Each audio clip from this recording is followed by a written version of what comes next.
것 같습니다. 얼마 전 서울 아산병원 심장혈관 흉부외과의 주석중 교수가 불의의 사고로 세상을 떠났습니다. 아마 신문이나 매스컴을 통해서 이분의 안타까운 소식을 많이 접해 들으셨을 것입니다. 주 교수는 평소 대동맥명이다 이렇게 불려지면서 우리나라 의료계에서는 대체 불가능한 최고의 인재였으며 외과 의사였습니다.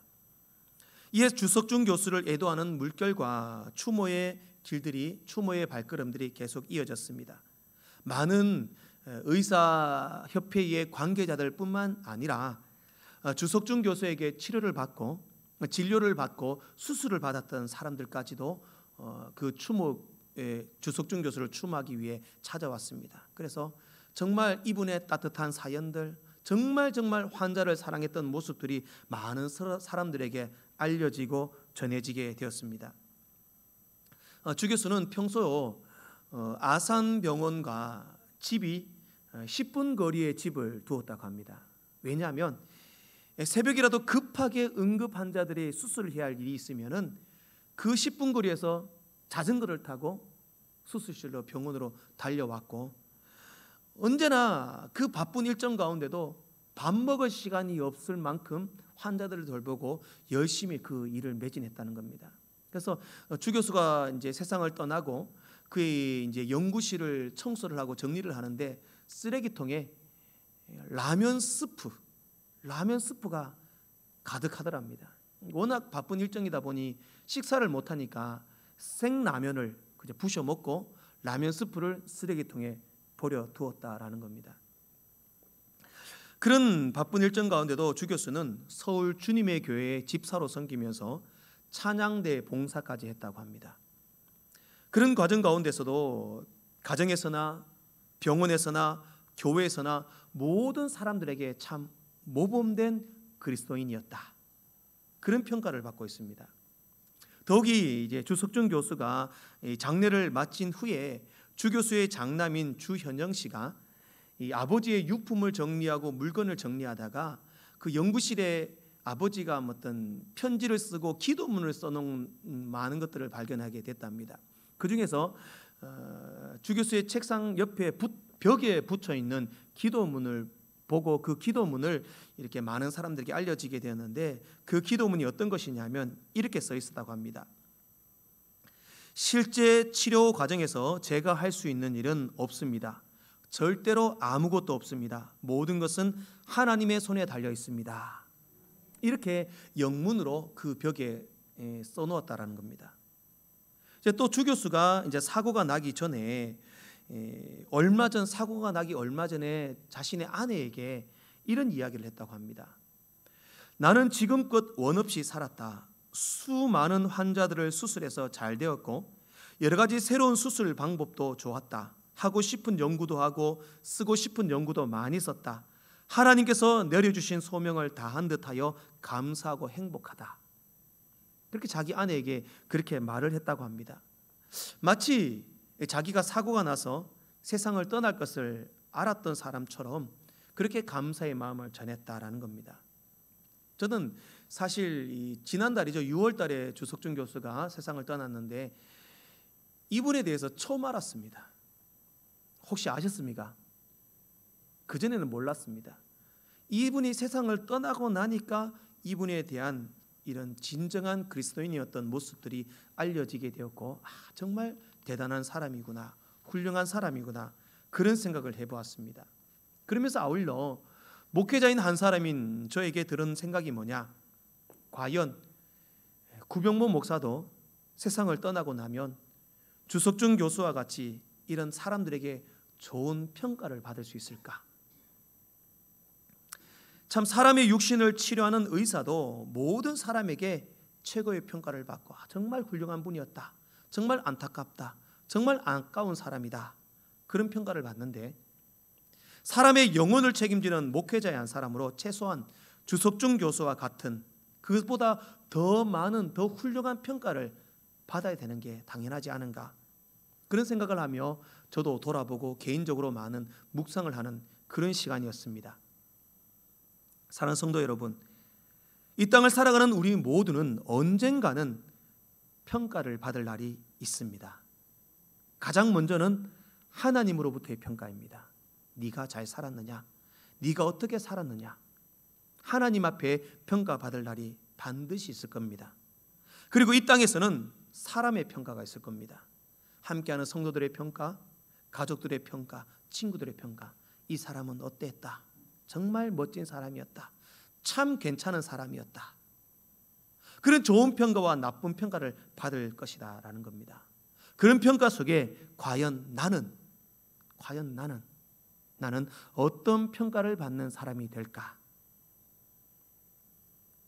오늘 본문에는 예수님으로부터 정말 놀라운 평가를 받는 한 사람이 소개되고 있습니다. 이 사람은 유대인이 아니었습니다. 이 사람은 로마인이었고 100명의 병사를 거느리는 군대의 장관이었습니다. 지금에 따지면 약 중대장 정도, 군대의 중대장 정도 되는 직급이라고 할 수 있을 겁니다. 그 사람에게는 한 명의 종이 있었습니다. 이 종이 병들어 죽게 되었다라는 겁니다. 이하에 백부장은 자신의 종이 죽게 된 것을 알고 자신의 마을에 가버나움에 예수님이 오신다라는 소문을 듣습니다. 그래서 자신이 직접 예수님에게 가지 못합니다. 왜? 자기는 로마인 이방인이었기 때문입니다. 그래서 유대인 장로들 몇몇 사람을 청합니다. 장로님들, 예수님이 우리 동네에 오신다는데 좀 예수님께 내 종이 병들어 죽게 됐는데 와서 좀 치료해 달라고 장로님들 부탁을 좀 해주십시오. 이 장로들이 그 백부장의 부탁을 듣고 예수님께 나아갑니다. 예수님, 백부장이 있는데 이분이 이런 사람이고 이분의 종이 병들었습니다. 좀 도와주십시오. 치료해 주십시오. 예수님이 그 장로들의 청을 받고 백부장의 집으로 가는 길이었습니다. 그때 백부장이 또 자신의 친구들을 보냅니다. 친구들을 보내가지고 예수님이 정말 우리 집에 오는 것은 너무너무 황송한 일입니다. 그러니 집에 오시도록 수고하지 말고 말씀만 해 주십시오. 그러면 내 종이 낫겠습니다. 그렇게 부탁을 합니다. 예수님께서 이 상황에서 그 백부장의 행동을 보시고 어떤 평가를 하시느냐? 오늘 본문 9절 말씀 마지막 부분에 보면 이스라엘 중에서도 이만한 믿음은 만나보지 못하였노라. 예수님께서는 정말 그 이방인 장교에게 최고의 극찬을 합니다. 내가 이스라엘 사람들 중에서도 이만한 믿음은 못 봤다. 엄청난 칭찬과 훌륭한 평가를 그 백부장에게 하고 있다라는 겁니다. 저는 오늘 이 본문의 백부장의 모습을 통해서 우리가 예수님께 그 백부장이 예수님께 최고의 평가를 받았던 비결을 배워보고 우리들도 주님 앞에 나와 정말 이만한 믿음은 보지 못했다. 그렇게 칭찬받고 최고의 평가를 받는 귀한 주의 권속들 되시기를 주의 이름으로 축복합니다. 첫 번째로는요, 깊고 진한 사랑을 해야 합니다. 우리 2절 말씀을 한번 읽어보겠습니다. 본문 2절 말씀 읽겠습니다. 시작.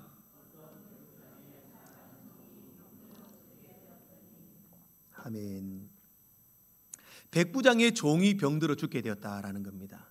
여기서 종이라는 단어는요, 집에서 일을 하는 머슴, 그냥 집안일을 하는 하인 정도가 아닙니다.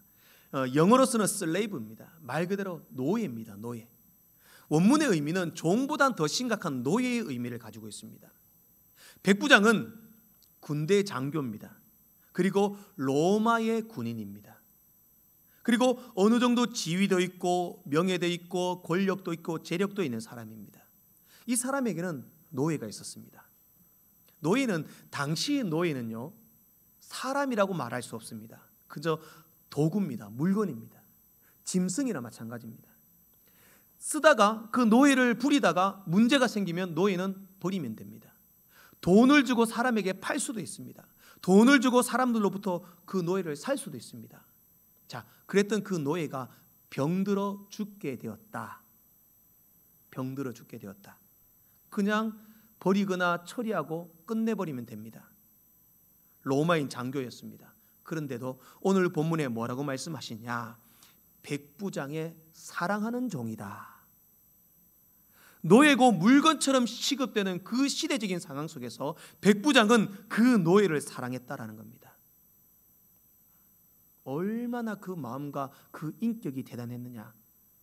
물건처럼 사고 버릴 수 있는 그 노예를 사랑했고, 그 사랑하는 노예가 병들어 죽게 되었음을 안타깝게 여겼고 가슴 아프게 여겼고, 예수님이 와서 치료해 주셨으면 좋겠습니다. 그것 때문에 유대인 장로들을 청하여 보냅니다. 자기 친구들을 보냅니다. 예수님께 고쳐달라고 요청을 합니다. 이것은 정말 미천하고 나약하고 아무도 사랑해 주지 않는 사람을 극진히 사랑하고 아끼는 백부장의 진실된 마음을 볼 수 있다라는 겁니다. 이것이 사랑입니다. 필립 얀시는 이런 사랑을 깊고 진한 사랑이다, 그렇게 말씀했습니다. 세상은요, 필요에 따라 사랑합니다. 내가 사랑해야 할 목적과 이익이 있으면 사랑합니다. 사랑할 만한 조건과 환경이 되면 사랑합니다. 그러나 백부장은 내가 사랑하지 않아도 되는 사람이고 버려도 되는 사람이고 노예고 물건 취급을 받는 그 종을 사랑했다라는 겁니다. 깊고 진하게. 그럼에도 불구하고 그를 사랑했다. 우리도 그렇게 사랑할 수 있기를 원합니다. 집사님을 깊고 진하게 사랑합니다. 이렇게 한번 고백해 보겠습니다.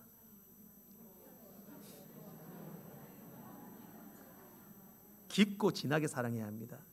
이유가 있어서 사랑하는 것이 아니라 아무도 사랑해 주지 않는 그 사람을 사랑하는 것이 진짜 사랑이다라는 겁니다. 우리는 사실은 백부장의 사랑보다 우리는 더 큰 사랑을 받았습니다. 창조주 하나님께서 우리를 사랑하셔서 하나님이 우리를 위하여 죽으셨다는 겁니다. 내가 너희를 사랑하기 때문에 내가 죽어줄게. 그 사랑으로 우리가 살게 되었다는 겁니다. 깊고 진한 사랑보다 목숨을 바치는 사랑을 받은 것이 바로 우리들입니다. 그러면 우리는 그 사랑을 받은 자로서 오늘 백부장이 그랬던 것처럼 깊고 진하게, 정말 사랑할 수 없는 사람도, 그 어떤 조건과 형편과 환경에 있는 사람도 사랑하는 것이 오늘 우리의 삶이 되어야 한다는 겁니다. 요한일서 3장 14절 말씀에 이렇게 말씀합니다. 우리는 형제를 사랑함으로 사망에서 옮겨 생명으로 들어간 줄을 알거니와 사랑하지 아니하는 자는 사망에 머물러 있느니라. 그렇게 말씀합니다. 무슨 말씀입니까? 우리가 진정으로 예수를 믿고 구원받은 사람이라면 형제를 사랑하는 것이 맞다라는 겁니다. 형제를 사랑해야 우리가 사망에서 생명으로 옮겨서 영생을 얻었다라는 겁니다. 반대로 사랑하지 않으면, 형제를 사랑하지 않으면 아무리 믿음 생활 잘하고 성실하고 신실한다 해도 형제를 사랑하지 않으면 사망에 머물러 있느니라. 영생을 얻지 못한다라는 겁니다. 우리가 하나님 앞에 진짜 좋은 평가, 너 대단해, 훌륭해, 너 정말 잘 살았어, 그런 평가를 받기를 원한다면 지금 이 땅에 살면서 우리는 깊고 진하게 모든 이들을 사랑할 수 있어야 한다는 겁니다. 내가 구원받고 내가 영생 누리고 내가 천국의 유업을 얻고자 한다면 깊고 진한 사랑을 해야 합니다. 모든 사람을 사랑할 수 있어야 합니다. 그렇게 사랑하지 못한다면 사망에 머물러 있느니라. 사랑하지 못하면 사망에 머물러 있다라고 말씀합니다. 로마서에서도 우리가 엄청나게 큰 죄를 짓고 용서받을 수 없는 큰 악한 행동을 하는 것만이 죄가 아닙니다. 로마서에 보면 비방하는 것, 능욕하는 것, 무정한 것, 무자비한 것, 교만한 것, 사랑하지 못하는 것도 죄가 된다, 그렇게 말씀하고 있습니다. 인도의 캘커타 사랑의 선교회에 가보면 테레사 수녀가 죽은 묘지에 이런 비문이 쓰여져 있습니다. 내가 너희를 사랑한 것 같이 너희도 서로 사랑하라. 하나님께서 우리에게 주신 준엄한 명령입니다. 그 명령을 후세대에도 너희도 사랑하며 살아라, 그것을 전하고 싶었던 마음입니다. 이 시대에 우는 사자 마귀는 백성들에게, 믿음의 백성들에게 사랑을 뺏어갑니다. 우리가 미워하게 하고 불평하게 하고 시기하게 하고 정말 안 좋은 마음을 가지게 합니다. 그러나 우리는 백부장이 그랬던 것처럼 내가 사랑 안 해도 될 사람, 사랑할 수 없는 사람도 사랑하는 것, 깊고 진하게 사랑하는 것, 그래야 우리가 구원받은 사람이고 영생을 얻은 천국 백성이다라는 겁니다. 사랑하지 못하면 사망에 머물러 있다라고 말씀했습니다. 하나님께서는 오늘 우리가 얼마나 사랑하며 살았는지를 보시고 마지막에 그 기준으로 너 잘했다, 너 사랑하며 살았다, 그렇게 평가해 주실 것입니다. 사랑하는 성도 여러분, 깊고 진하게 사랑합시다. 사랑할 사람만 사랑하는 것이 아니라, 가족만 사랑하는 것이 아니라 이웃의 성도들, 죽어가는 이웃들, 우리가 사랑할 수 없는 모든 이들까지도 깊고 진하게 사랑함으로 주님 앞에 참 잘했다, 잘했구나 칭찬받고 극찬받는 아름다운 평가를 받는 주의 백성들 되시기를 축복합니다. 두 번째로는요, 사람에게도 좋은 평가를 받아야 합니다. 백부장은 사랑하는 종이 병에 걸려 죽게 되자 유대인 장로 몇 사람을 예수님께 보냅니다. 유대인 장로들은 예수님 앞에 나와서, 예수님, 우리가 아는 백부장이 있는데 종이 병들었습니다. 그 종을 구해 주십시오. 그렇게 예수님께 청하고 있습니다. 자, 4절 말씀입니다. 우리 같이 한번 4절 말씀을 읽겠습니다. 시작. 이에 그들이 예수께 나와 간절히 구하여 이르되 이 일을 하시는 것이 이 사람에게는 합당하니이다. 유대인 장로들이요, 예수님께 나와서 백부장에 대해서 얘기합니다. 예수님, 예수님, 이 백부장의 종이 병들었는데요, 그 종을 고쳐주십시오. 저 사람은 그렇게 도와주는 것이 마땅합니다. 왜입니까? 이유가 뭡니까? 5절 말씀입니다. 5절에 보면 그가 우리 민족을 사랑하고 또 우리를 위하여 회당을 지었나이다, 그렇게 말씀합니다. 예수님, 이 로마 장교 백부장은요, 우리 백성을 사랑합니다. 그리고 우리 백성들이 예배하고 기도할 수 있도록 회당까지 만들어 주었습니다. 자, 이 백부장에 대해서 유대인 장로들이 어떤 평가를 합니까? 좋은 평가를 합니다. 예수님, 이 유대인, 이 로마인 백부장은요, 종을 고쳐줘도 됩니다. 이 사람 부탁 들어줘야 됩니다. 이 사람은 우리 백성들을 사랑합니다. 회당까지 지어줬습니다. 자, 장로들이 예수님께 부탁하고 사정한다는 겁니다. 보통 로마는 당시 이스라엘을 지배하는 지배국이었습니다. 백부장은 지배국의 장교였습니다. 그리고 이스라엘의 장로들은 피지백, 말 그대로 식민지 백성입니다. 자, 지배국 장교와 식민지 백성이 친하게 지낼 수 있겠습니까? 쉽지 않습니다. 과거 우리나라가 일본에 압제해 있을 때에 일본 순사들 보면은 백성들이, 그렇죠, 일본 너희들이 우리나라 망하게 했고 우리나라 침략했지 않느냐, 싫어하고 멸시하고 공격했습니다. 일본 장교들을 말 그대로 우리나라 백성들을 탄압하고 억압했습니다. 그래야 이 나라를 다스릴 수 있기 때문입니다. 그러면 로마도 당시 마찬가지입니다. 이스라엘을 지배하고 있는 나라가 로마였습니다. 그런데 식민지 백성이 지배국의 장교를 위하여 예수님께 항변하고 이 사람 해줘야 됩니다, 해줘야 됩니다, 부탁을 하고 있다라는 겁니다. 이 사실이 중요합니다. 우리가 하나님 앞에 좋은 평가를 받기 위해서는 사람에게 먼저 좋은 평가를 받아야 합니다.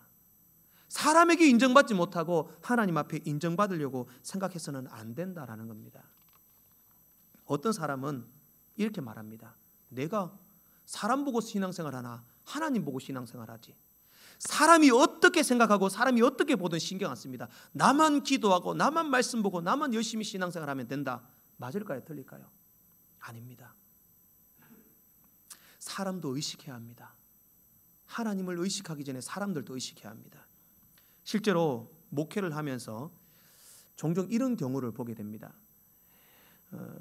사람들의 이제 가정을 보면 장례식을 하는 집도 있고 결혼식이다, 뭐 회갑잔치다, 돌잔치, 개업잔치, 뭐 이런 경조사를 하는 경우가 매우 많습니다. 경조사를 할 때에 성도라면 먼저 그 경조사를 할 때에 목사를 청해가지고 예배를 드리는 것이 맞습니다. 근데 목사님, 저희 집은요 목사님 모시고 이렇게 예배하고 이렇게 하고 싶은데요, 우리 가족들이 허락을 안 합니다. 왜? 가족 중에 장로님이 있고 목회자가 있고 예수님 믿는 사람이 있는데 이분이 덕이 안 되어가지고 온 가족이 교회 다니는 것 목사님 싫어하고 교회 싫어하고 예배 드리는 거 싫어합니다. 그래서 못합니다. 제가 그런 말을 들을 때에 너무 가슴이 아픕니다. 분명한 사실은 뭐냐? 정말 그렇게 사람들에게 좋은 평가를 받지 못하면서 자신이 중직자고 교회 열심히 하고 충성한다고, 물론 예수 믿으면 천국 갈 수는 있겠죠. 그러나 마지막 때 하나님 앞에 좋은 평가를 받을 수는 없다라고 생각을 합니다. 우리가 하나님 앞에 좋은 평가를 받기 위해서는 사람들에게, 이웃들에게, 가족들에게 먼저 저분은 진짜 예수 믿는 사람이다, 그 평가를 받을 수 있어야 한다라는 사실입니다. 한양대학교 대학병원의 명예교수로 재직 중인 강종면 교수라는 분이 있습니다. 이분은 서울대 의과대학을 수석으로 졸업하고 우리나라 신장 이식 부분의 최고의 권위자로 알려져 있습니다. 이분은 평생 신앙생활을 하고 믿음생활을 했지만 그 신앙생활은 종교적이었고 형식적으로 신앙생활을 했다는 겁니다. 그러던 그가 1989년 새벽 기도를 하는 데에 하나님의 성령의 정말 강권적인 경험을 하게 됩니다. 그때 하나님께서 이 강종명 교수에게 이렇게 말합니다. 네가 예수 믿는 사람이냐? 그러면 예수 믿는 사람답게 살아라. 그런 하나님의 음성이 들리더랍니다. 그래서 강종명 교수가 다시 물었습니다. 하나님, 예수 믿는 사람답게 사는 것이 어떻게 사는 것입니까? 그러자 하나님 또 말씀합니다. 너를 위해 살지 말고 남을 위해 살아라. 또 강 교수가 또 말합니다. 하나님, 제가 남을 위해 살 수 있는 게 뭐가 있겠습니까? 그러자 하나님께서 네가 잘하고 네가 줄 수 있는 것을 줘라. 네가 잘 할 수 있는 것을 하고 줄 수 있는 것을 주어라. 그때부터 강종명 교수는 이 의술을 가지고 한국에 있는 많은 해외 노동자들, 아무도 보지 않는 해외 노동자들에게 진료를 하고 그들을 치료하고 해외 의료 선교도 가고 막 그렇게 어렵고 힘든 사람을 의술로 도우면서 살게 됐습니다. 그러자 이제 강 교수의 있던 그런 모습을 보고 많은 다른 의사들이 뜻을 모아 함께 모여서 또 외국인 노동자들을 치료하고 의료로 선교를 가고 의술로 많은 사람들을 돕게 되었습니다. 그러면서 많은 사람들이 모여 단체를 만들었습니다. 의료 선교 단체. 그 선교 단체가 뭐냐? 괜찮은 사람들. 그런 선교 단체를 만들고 이 강 교수가 늘 하나님 앞에 기도하는 건 뭐냐? 하나님, 저는 사람들 앞에서도 괜찮은 사람이고 하나님 앞에서도 괜찮은 사람이 되기를 원합니다. 그렇게 기도를 했다라고 합니다. 한 번 더 축복해 봅시다. 집사님은 참 괜찮은 사람입니다. 저도 괜찮은 사람이 되기 위하여 노력하겠습니다. 사랑하는 성도 여러분, 우리가 먼저 하나님 앞에 인정받고 칭찬받기 위해서는 사람들에게 먼저 좋은 평가를 받아야 합니다. 이웃에게 칭찬받아야 합니다. 참 괜찮은 사람이다. 참 정말 예수 믿는 사람답다. 정말 참 좋은 그리스도인이다. 그런 평가를 우리 주위의 성도들에게, 이웃에게 먼저 받을 때 하나님으로부터 극진한 칭찬을 받을 줄로 믿으시기 바랍니다. 마지막으로 주님이 인정하실 만한 믿음이 있어야 합니다. 자, 이제 유대인 장로들은 예수님을 청하여 백부장의 집으로 갑니다. 예수님, 백부장의 종을 고쳐주십시오. 그런데 백부장이 또 다시 자신의 친구들을 보냅니다. 친구들에게 보내서 부탁하는 게 뭐냐? 예수님이 우리 집에까지 오시는 수고를 하지 않으셔도 됩니다. 예수님이 오시는 것 너무 황송합니다. 너 몸둘 바를 모르겠습니다. 그러니 오시지 말고 그 계신 곳에서 말씀만 해 주십시오. 그러면 내 하인이 낫겠습니다.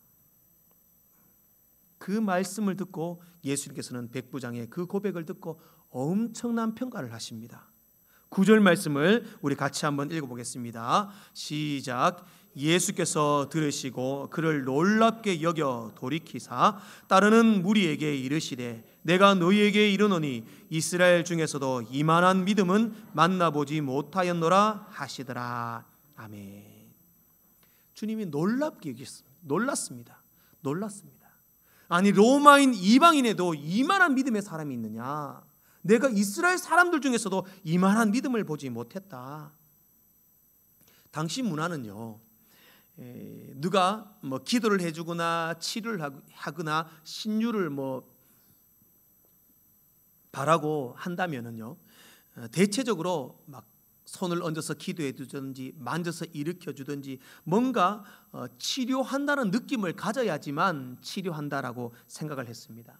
그러면 오늘 이 백부장도 자신의 종을 치료하고 고치고 싶다면 예수님 오셔가지고 안수기도 해주시고 만져주시고 뭔가 좀 치료하는 것을 보여주십시오. 느낌을 보여주십시오. 그게 그 당시의 보편적인 문화였습니다. 그러나 이 백부장은 안 오셔도 됩니다. 말씀만 해주시면 낫겠습니다. 쉬운 고백이 아닙니다. 절대로 믿음이 없이는 할 수 없는 고백입니다.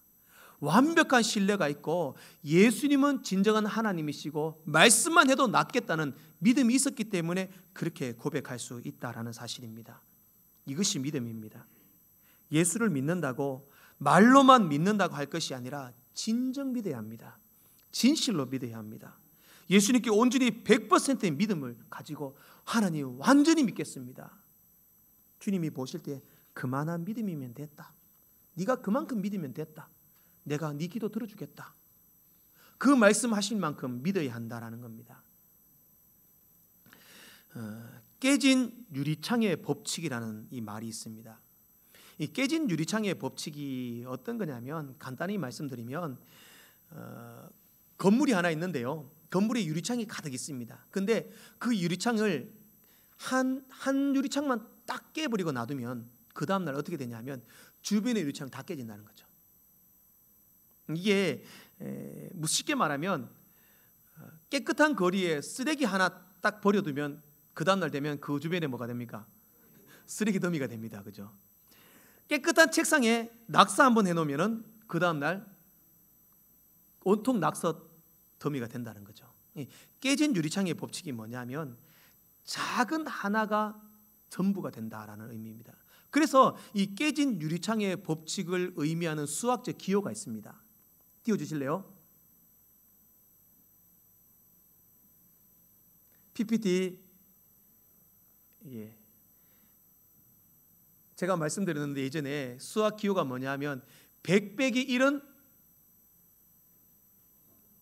99가 아니라 100 빼기 1은 0이다. 이게 수학 기호입니다. 이제 떴죠? 100 빼기 1은 0이다. 이게 바로 이 깨진 유리창의 법칙의 수학 기호입니다. 하나가 잘못돼도 0이다라는 거죠. 이것은 우리의 믿음의 법칙에도 마찬가지입니다. 믿음에는요 99.9%가 있을 수 없습니다. 내가 99.9%를 믿고 0.1%를 안 믿는다면 그것은 안 믿는 겁니다. 결국 우리의 믿음은 100%가 되어야 한다는 거죠. 100에서 1이라도 믿지 못하면 못 믿는 겁니다. 오늘 이 백부장의 믿음은 그 100%의 믿음이었다는 겁니다. 우리의 믿음도 마찬가지입니다.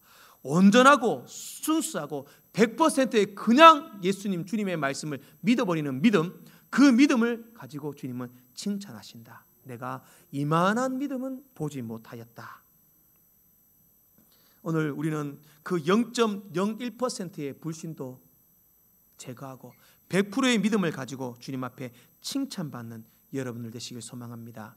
마지막 때 또 이 땅을 살아가며 우리는 반드시 주님 앞에 평가받을 날이 있을 줄로 압니다. 그 평가의 기준은 결국 내가 얼마나 사랑하며 살았느냐, 또 얼마나 이웃들에게 인정받고 좋은 평가를 받고 살았느냐, 얼마나 확실한 믿음, 100%의 믿음으로 주님 앞에 믿음 생활을 했느냐, 결국 주님은 그때 우리를 그것을 보고 평가하실 것입니다. 그 평가에 극찬의 최고의 칭찬을 받는 여러분들 되시기를 주의 이름으로 축복합니다.